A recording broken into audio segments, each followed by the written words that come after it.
it's space opera type science fiction. Okay. And I have never read that kind of book before, which is weird because I absolutely love that in the movies. I love space shows. Like, I mean, I'm a Trekkie, you know. I was a Trekkie way back before Trekkies were Trekkies because I'm old. And and I love science fiction, but usually it was movies, right? Not books. And so I decided I will download and read one of Scott Bartlett's books, and I am totally addicted. I absolutely love it, and I'm totally addicted. I'm like, why have I never read this kind of book before? The first one I read was sort of a satirical space opera thing, like tongue-in-cheek. It was so good and so well written that I absolutely loved it. So now I'm like downloading others and looking for other authors in the same vein. And I just wish I had more time to read. But so yeah, I did try something new. I tried a new genre of fiction, and I loved it. So there you go. I'm glad. You're expanding your mind.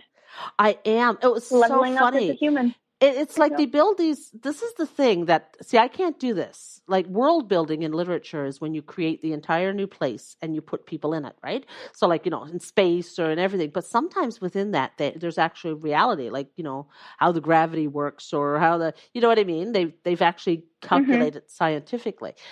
But what I like is the ones that have people just living in this world.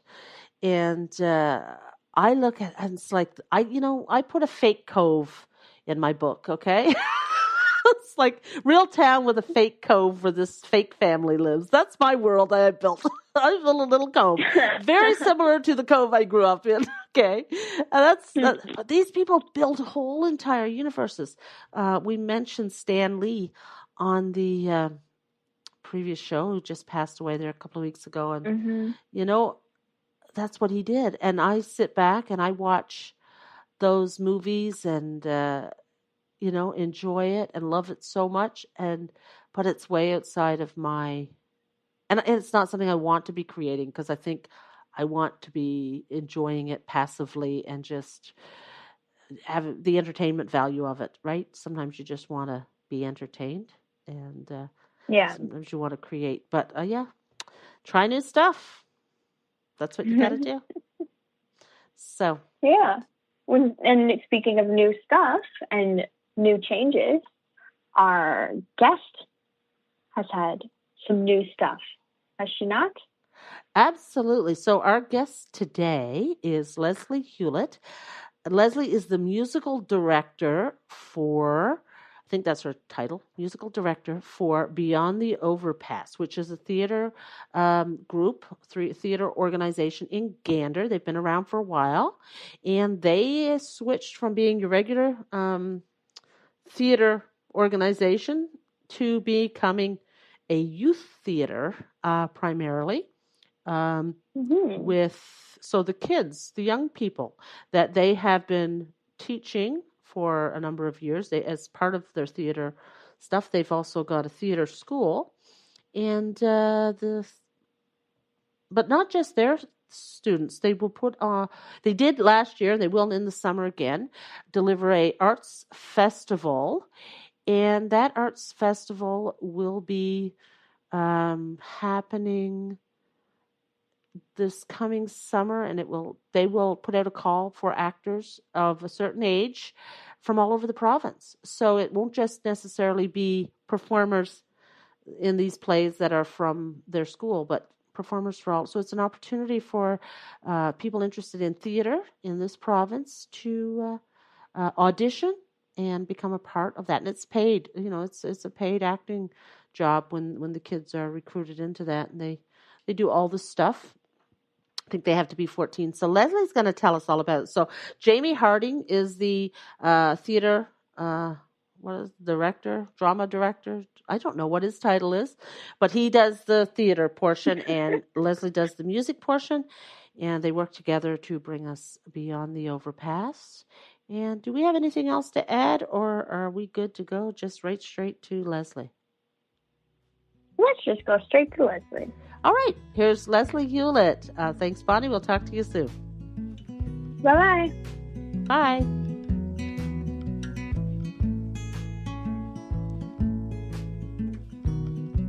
Hi, Leslie. Good morning. Good morning. How are you? How are you? I'm great. How are you?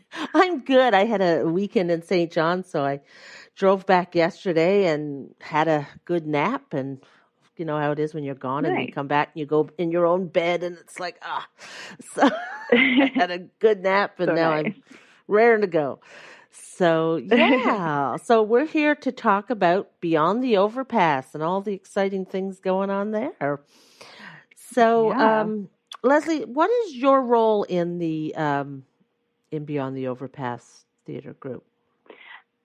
I am the music director, music educator, and I am also the artistic associate. Okay. And you work with Jamie Harding, who is artistic director? Yes, he's Okay. artistic director and youth theater programmer, coordinator. Yeah. So between the two of you, you get it all done, sort of thing.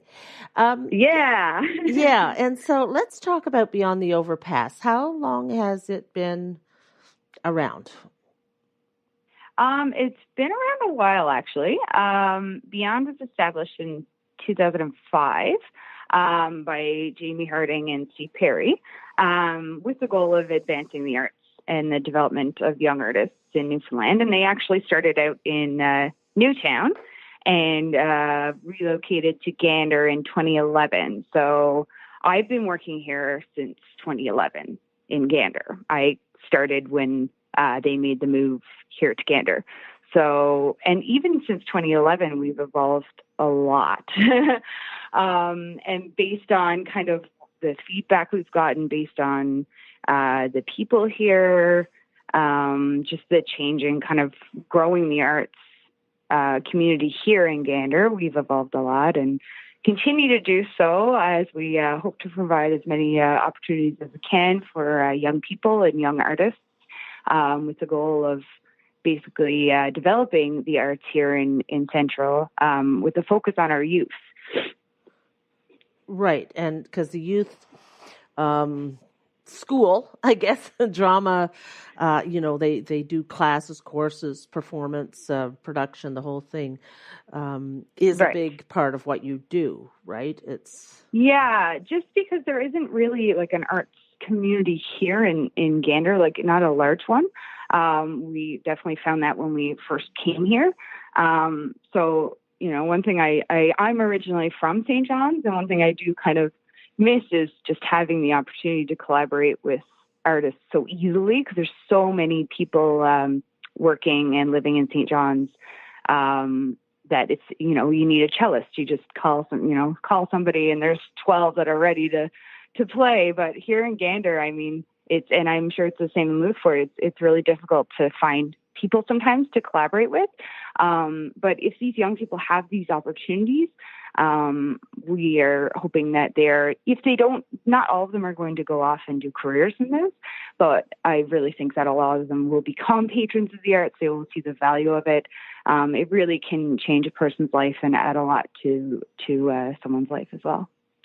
Right. And so a lot of this is performance. You do have theater shows that back up a little bit now. So sure. There's been some change in what you are doing recently. So yes. Before we talk about that, what were you doing before with regard to performance? You did have plays and, productions that were out there. Well, I think from like kind of 2005 onwards up to 2011, back when I started, it was essentially just a theater company because it was basically all main stage plays. When I came on in 2011, that was kind of the first step into doing more musicals. It was all professional artists. It was still young artists, like kind of from 18 and up. But we weren't doing any kind of teaching at that time. It was mainly providing opportunities for younger artists that were, just coming out of university or just starting their careers as actors, singers, dancers, doing those types of productions for them. And it was a summer season, and it was rep theater, and it ran from around May till September. So then when we started doing that in Gander, it was a big change to move it to Gander. Like I said, it was in Newtown before. And as soon as we started in 2011, and people started coming out to the shows, we were starting to be approached by parents who had children who were like, hey, can you please teach my daughter? My son is really interested in theater. You are a singer. I have a cousin who likes to sing. So we were approached by a lot of the people in the town. And that made us kind of think about like, maybe there's an opportunity here. We didn't actually stay in Gander. We were just here for the summer season from May until June of 2011. We went back to St. John's, kind of molded over, started planning for the 2012 season because we operate out of the Quality Inn. It used to be the Gander Hotel back then. Right. Now it's the Quality Inn, and that's the theater there, built by the wonderful Steele family. So 2012, we came back in May, started another season. Very difficult. It wasn't received kind of like as easily, I guess, as it had been in Newtown. So like financially, it was always kind of difficult once we made the move to Gander, just because it's hard to get people out to see live theater. But it was all the shows went really, really well. But we had a big season from, I think it was May till September. And then we made the decision, okay, 2012, we're actually going to stay here and see if we can make this work. And started offering youth theater. And that was our first youth theater camp in 2012. And then we did our first youth theater classes in 2012, the fall of 2012. And I started with, I think, 7 music students. I had 7 students. I have a lot more than 7 now, but that's what we started with. So 7 students, and I think maybe we had like 10 or 15 theater students, and that was it. And then from there, we did more and more education, arts education, because there was so much interest and there's so much talent in Newfoundland. There's so much talent in central Newfoundland. It's amazing.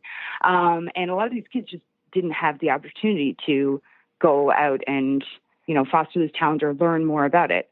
So we were really excited to provide that opportunity for those young people. So then, it's a long story here now. It is, but that's what we're here for, the story. There you go. So then 2013 rolled around. So we started doing smaller seasons just to try and make it work here in the summer. So in the summers, we were still doing like hiring professional actors, doing professional productions. And again, financially, it was very, very difficult.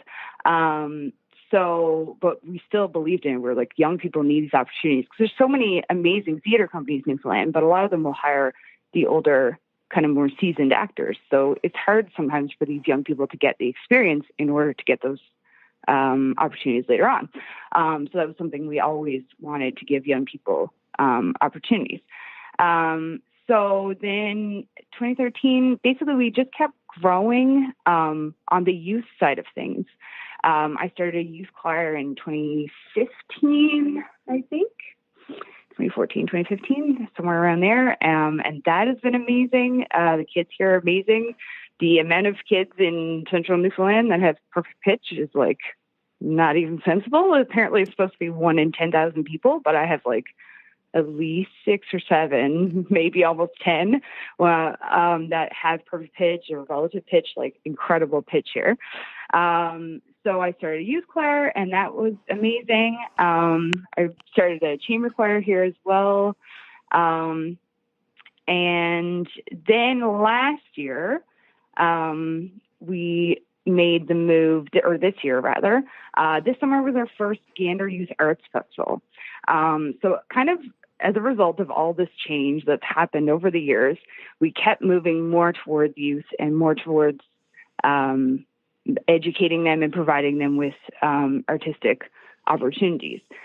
So it just made sense after all this time. We were doing less and less kind of work ourselves because me and Jamie were performing a lot, and he was acting professionally kind of during this, and I was doing other things as well.